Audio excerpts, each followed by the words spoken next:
Hey everybody, happy Monday morning to you. Hope you had a great weekend. I certainly did. Had a great opportunity on Saturday afternoon to sit down with a new umpire, a good friend of mine I work with, and talk about two-man mechanics and talk about different things about high school baseball. And we spent about 3 hours sitting down at TGI Fridays for lunch and just had a fantastic time talking about anything and everything baseball, especially high school baseball related. So we're getting excited for the spring season coming up. Hope you are too.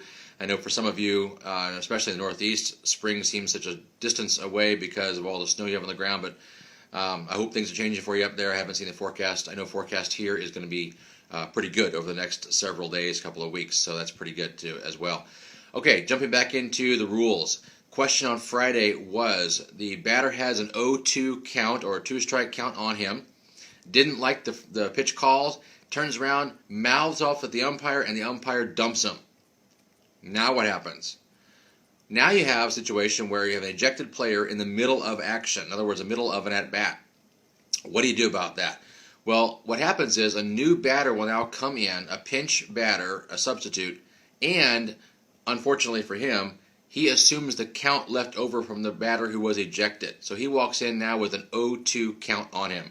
I know this play because I had it happen in a game. Yes, I dumped a kid for mouthing off at me about balls and strikes with an 0-2 count.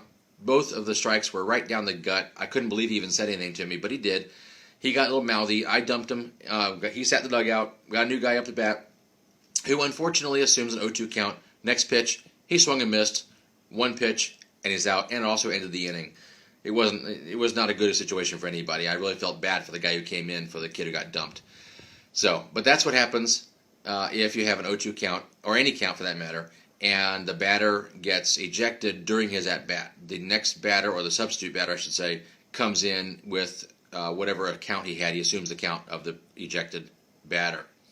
So, now here's your question for Monday to be answered tomorrow morning.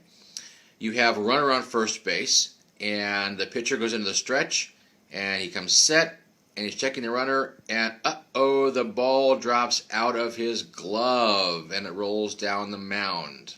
Oops. What do you have? You're the umpire. What's your call on this? And by the way, there's two possible answers to this, and it depends on how far the ball rolls. Yes, I'm not kidding. So, think you know?